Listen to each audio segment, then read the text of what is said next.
Hello champions, मैं हूँ लाल मोहन कुमार। तो आप सभी को साइंस एक्सप्रेस परिवार में दिल खोलकर स्वागत है। मेरे दोस्त, आज के इस वीडियो में आप लोग कमेंट आ रहा था क्लास 12th बायोलॉजी का 20 most important objective questions answer है, जो कि आपके इस साल के बोर्ड एग्जाम में मेरे भाई पूछने वाला है। इस 20 ऑब्जेक्टिव में से अगर 20 के 20 याद कर लेते हैं तो इसमें से 10 ऑब्जेक्टिव आपके बोर्ड एग्जाम में रहेगा और आपको एक एक मार्क्स की ज़रूरत है मेरे भाई। तो आप लोग 10 मार्क्स छोड़ने की कोशिश मत कीजिएगा। अच्छा लग जाएगा तो लाइक करेंगे और जो चैनल पर नए जुड़ेंगे वह चैनल को सब्सक्राइब जरूर करेंगे, ठीक है। और क्या करेंगे, दोस्तों के पास शेयर कर लीजिएगा। और सभी विषय का PDF नोट्स पाने के लिए 6203470872 पर कांटेक्ट कर लीजिएगा, संपर्क कर लीजिएगा या व्हाट्सअप हाय हेलो भेजिएगा। मैं ग्रुप पे जोड़ देंगे, आपको PDF नोट्स दे दिया जाएगा। तो जो बिना टाइम वेस्ट किए एक एक करके क्वेश्चन को देखते हैं। इसमें बहुत ही मोस्ट इम्पोर्टेंट है और आपको इसमें से आपको लाइव के चैट सेक्शन में आंसर आपको बताते चलाना है। और आपको मैं होमवर्क भी इसमें देंगे, 2-3 होमवर्क देंगे, उसका आंसर आप लोगों को होमवर्क करके बतलाना भी है। चलिए स्टार्ट करते हैं। तो ध्यान दीजिए, आपके साथ देखिए पहला प्रश्न, यहाँ पे पहला प्रश्न है 124 शुक्राणुओं के निर्माण में, ध्यान से पढ़िएगा और मैं 4 से 5 सेकंड इंतजार करूंगा और उसका आंसर आपको चैट सेक्शन में देते रहना है, ठीक है। चलिए, 124 शुक्राणुओं के निर्माण में कितने अर्धसूत्री विभाजन की आवश्यकता है? कितने अर्धसूत्री विभाजन की आवश्यकता है मेरे भाई 124 शुक्राणुओं में? और मैं आपको क्या करेंगे, इसको ट्रिक से याद कराएंगे मेरे भाई। क्या करेंगे, इसको ट्रिक से याद कराएंगे। अगर आपसे 124 पूछा ना, अगर आपसे 400 पूछे, आपसे 600 पूछे, आपसे 800 पूछे, आपसे 1200 पूछे, आपसे लाखों पूछे, उसका आंसर आप मिनटों कम सेकंडों में निकाल सकते हैं, ठीक। ध्यान दीजिए, 124 शुक्राणुओं के निर्माण में अगर आपसे ऐसा पूछे और पूछे कि अर्धसूत्री विभाजन की आवश्यकता, कितना अर्धसूत्री विभाजन की आवश्यकता होगी, तो सीधी सी ये बात ध्यान रखना है कि अर्धसूत्री पूछे तो क्या करना है, 124 पूछे ना, सीधे आपको 4 से डिवाइड कर देना है। 4 से क्या करना है, भाग कर देना है। क्या करना है, भाग कर देना है। तो आपका 124 है ना, तो 124 में 4 से भाग कर दीजिए। 4 3 12, 4 एकम 4, 31 आ जाएगा। डायरेक्ट आपका यह ट्रिक से आंसर याद आ जाएगा मेरे भाई। 124 शुक्राणुओं के निर्माण में कितने अर्धसूत्री विभाजन की आवश्यकता होगी, तो 4 से भाग लगा दीजिए 124 में, आपका 31 आंसर आ जाएगा।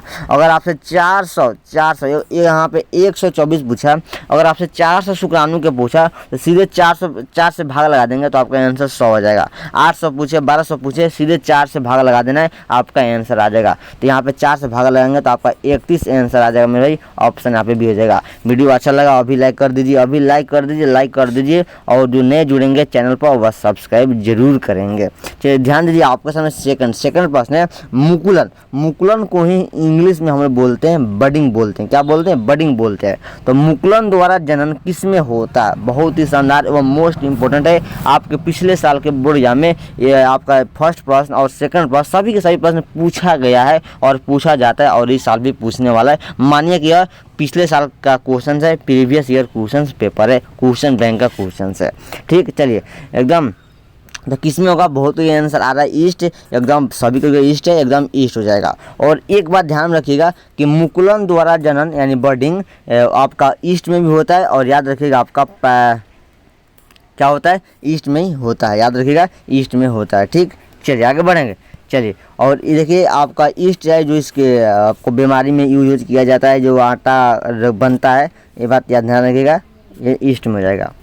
आगे ध्यान दीजिए, आपके सामने देखिए 3 प्रश्न में ऋतुस्राव चक्र किस में होता है? ऋतुस्राव चक्र किस में होता है? ऋतुस्राव चक्र मनुष्य में, बंदर में, चिंपैंजी में, इनमें सभी में। ऋतुस्राव चक्र यानी मेंस्ट्रुएशन साइकिल किस में होता है? तो मेरे भाई आपका मनुष्य में भी होता है, बंदर में भी होता है, चिंपैंजी में भी होता है, इनमें से सभी में होता है। किस में होता है? सभी के सभी में हो जाता है। ऑप्शन यहाँ पे डी से हो जाएगा, ऑप्शन यहाँ पे डी वाला से हो जाएगा।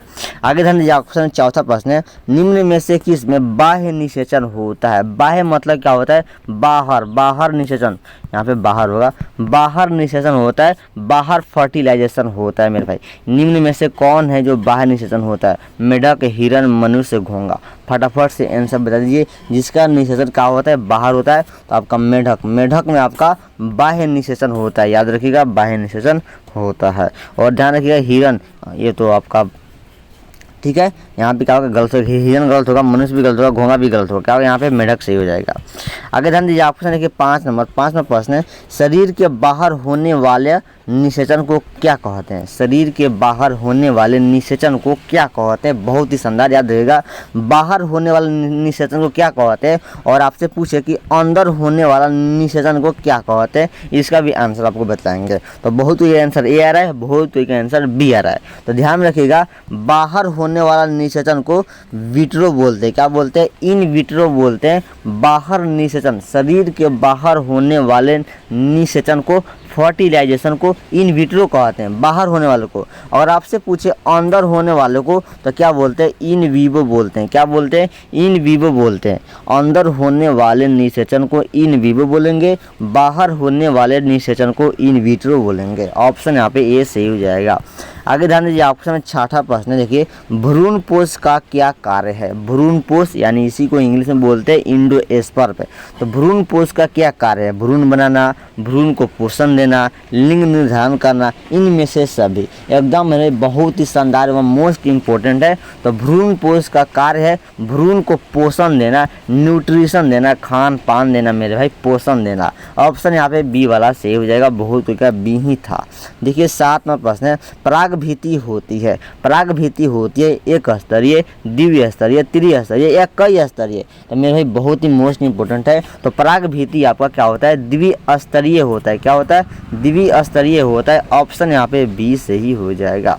आगे बढ़ेंगे, देखिए आपके सामने 8 नंबर 8 प्रश्न आपके सामने, पराग कण हो सकते हैं मेरे भाई, बताइए पराग कण हो सकते हैं? गैमेटोफाइट, सजावटी, एलर्जी कारक, इनमें से सभी। चलिए 8 नंबर का आंसर मैं आपको होमवर्क में दे रहे हैं, जो कि मोस्ट इंपॉर्टेंट है। और यह प्रश्न बहुत ही इजी प्रश्न है, जो कि आपके क्वेश्चन बैंक में पिछले साल एग्जाम में कई बार पूछा गया है। ये तो इजी प्रश्न है, आपको आंसर आपको कमेंट में बताना है। जो अभी लाइव कर रहे हैं वह चैट में बताइए, जो लाइव नहीं करेंगे बाद में रिकॉर्डेड क्लास करेंगे उनको तो आंसर आपको कमेंट में बताना है, या होमवर्क में दे रहा हूं।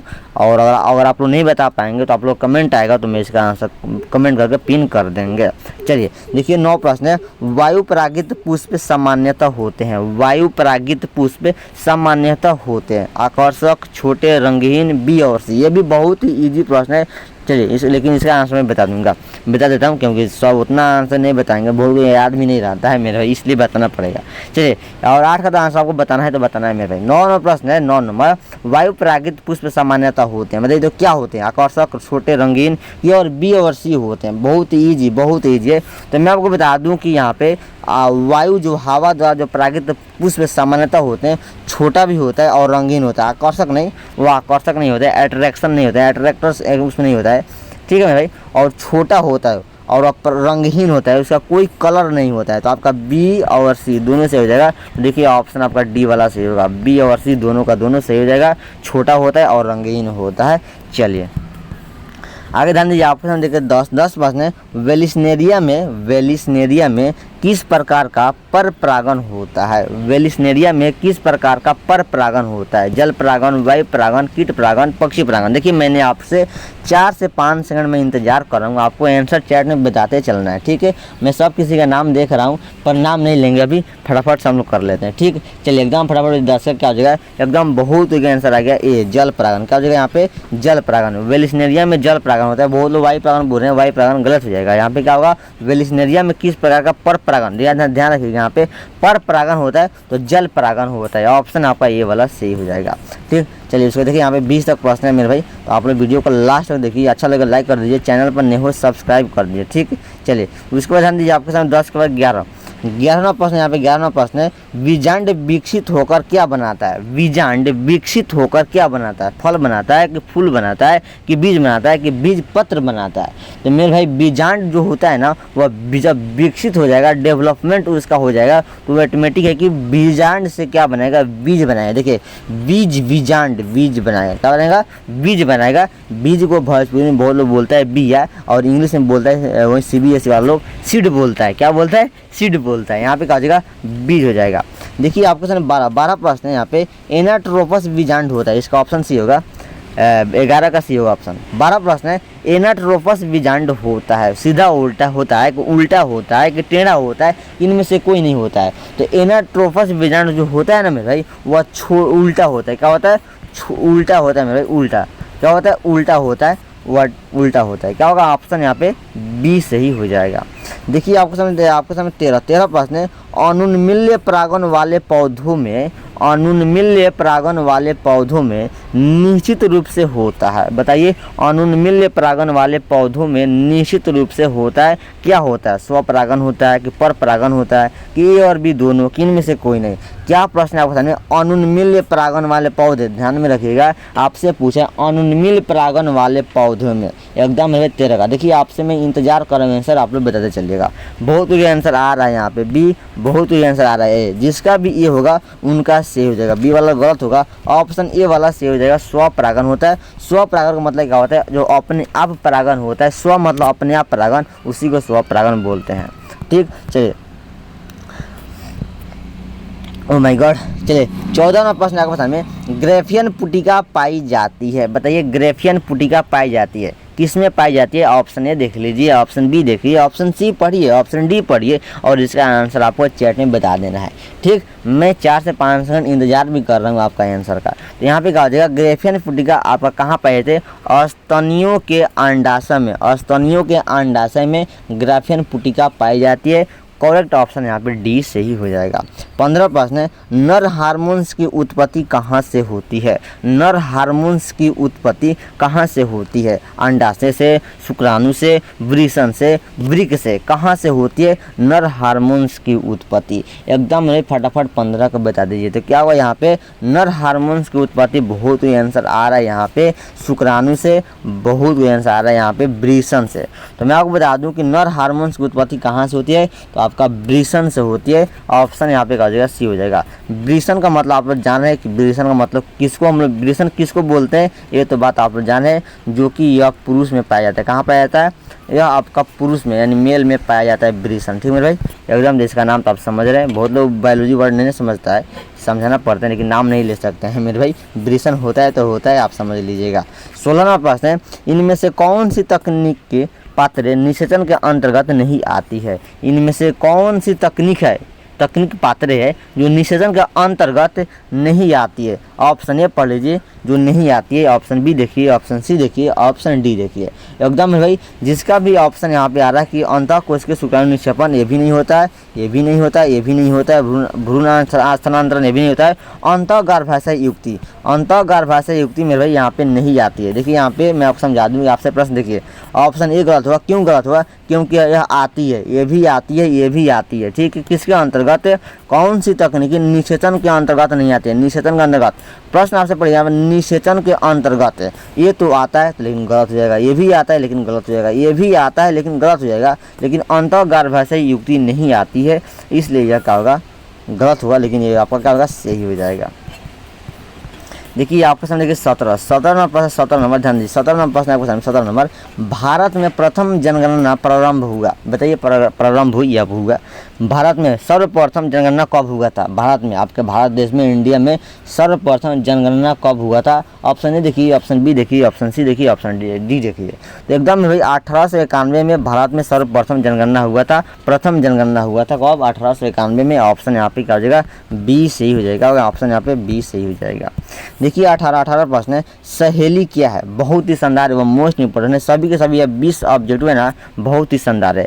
सहेली क्या है, एकदम भाई सहेली आपका क्या है, जो कि बहुत ही शानदार है। सहेली हो या यामिनी हो या बहुत आता है आपके सामने, बहुत आता है। यह क्या है, आपका क्या करता है मेरे भाई, जो कि निषेचन को रोकता है। क्या करता है, यह निषेचन को रोकता है, जो कि फर्टिलाइजेशन नहीं होने देता है, मतलब मेल और फीमेल जो होता है उसमें फर्टिलाइजेशन नहीं होता है, बच्चा पैदा नहीं होने देता है। कौन, सहेली। सहेली आपका क्या, एक प्रकार का है, एक प्रकार का क्या है मेरे भाई, आप जान ही रहे हैं क्या है, ध्यान रखिएगा, नॉन एस्टेरॉयडल गोली है। एकदम ये तो सही हो जाएगा। देखिए गर्भाधान का मुख्य गोली नहीं है मेरे भाई, गर्भाधान की मुख्य गोली नहीं है, यह नॉन एस्टेरॉयडल गोली है, एकदम सही है। ठीक है, मानव मादा के लिए मुख्य गर्भ निरोधक, ध्यान रखिए यहाँ पे गर्भ निरोधक, यानी गर्भ निरोधक मतलब क्या होगा, गर्भ को नहीं रोकता है, मतलब गर्भ में गर्भवती नहीं होने देता है, बच्चा पैदा नहीं होने देता है, यानी निषेचन को रोकता है, शॉर्टकट निषेचन को रोकता है। तो नॉन एस्टेरॉयडल हो जाएगा। और मानव मादा में, मादा यानी स्त्री में के लिए मुख्य गर्भ निरोधक है, ये तो हो जाएगा। तो क्या होगा यहाँ पे ऑप्शन दिया हुआ है डी, बी और सी दोनों, तो बी और सी दोनों हो जाएगा। ऑप्शन यहाँ पे क्या हो जाएगा, डी हो जाएगा। देखिए यहाँ पे एक सहेली आता है, एक यामिनी भी आता है। क्या आता है? एक यामिनी भी आता है। बहुत सारा है, बहुत। अब तो मार्केट में बहुत सारा गोली निकल चुका है। ठीक, चलिए आगे ध्यान दीजिए। आपके सामने देखिए 19 प्रश्न यहाँ पर ध्यान दीजिए। 19 नंबर, प्रखनली शिशु एक तकनीकी है जिसमें, मेरे भाई बताइए, प्रखनली शिशु एक प्रकार क्या है आपका? यह तकनीकी है जिसमें क्या होता है? ऑप्शन ए देख लीजिए, ऑप्शन बी देख लीजिए, ऑप्शन सी देख लीजिए, ऑप्शन डी देख लीजिए और आंसर आप लोग चैट में बता दीजिए। ठीक, चलिए क्या होता है एकदम मेरे भाई? सब किसी का आंसर आ रहा है, बहुत कोई का आ रहा है डी, इनमें से कोई नहीं है। बहुत का आंसर आ रहा है बी, बहुत कोई आंसर ये भी आ रहा है मेरे भाई। तो यहाँ पे जिसका भी बी होगा, अंडाणु लेकर फिर अंडाणु को लेकर फिर इसे निषेचित कराकर रोपित करते हैं। ऑप्शन यहाँ पे राइट ऑप्शन बी सही हो जाएगा। चलिए आगे देखिए, आपके सामने जो लास्ट प्रश्न है मेरे भाई, अच्छा लगे तो लाइक कर दीजिएगा, चैनल पर नए हो तो सब्सक्राइब कर दीजिएगा, दोस्तों के पास शेयर भी कर दीजिएगा। ठीक है, सभी विषय का PDF नोट्स पाने के लिए 62 043 17 पर संपर्क करके PDF नोट्स पा लीजिएगा। ठीक है, देखिए लास्ट प्रश्न आपका 20 नंबर, कौन सी तकनीकी पुरुषों से संबंधित है? चलिए ये 20 नंबर का आंसर देखिए, उधर 8 नंबर का आंसर आपको चैट में बताना है और 20 नंबर का भी आंसर आपको चैट में बताना है। 2 गो आपका क्वेश्चन हो गया होमवर्क पे। जो अभी लाइव क्लास कर रहे हैं वह चैट में आंसर बता दीजिए जो कर रहे हैं, और जो बाद में रिकॉर्डेड क्लास करेंगे वह क्या करेंगे कि 8 नंबर का और 20 नंबर का आंसर कमेंट में आपको बता देना है। देखते हैं कौन कौन आंसर देता है। कौन सी तकनीकी पुरुषों से संबंधित है? मुखीय गोली, ट्यूबेक्टोमी, वैसेक्टोमी, इनमें से कोई नहीं। ये चारों ऑप्शन में से कौन सा ऑप्शन सही होगा आपको आंसर आपको चैट में बताना है। और जो लास्ट में क्लास करेंगे, रिकॉर्डेड क्लास करेंगे, लेट से जो मतलब लाइव नहीं कर पाए हैं, वो आपको कमेंट में आंसर बताना है। ठीक है, अगर आप नहीं बता पाएंगे तो 8 नंबर का और 20 नंबर का आंसर हम कमेंट करके पिन कर देंगे, आप आंसर वहाँ से देख सकते हैं। ठीक, all the best, thank you. मेरा नाम Lal Mohan Kumar, bye bye, tata, take care, मस्त रहिए, बेस्ट रहिए, बत रहिए, थैंक यू।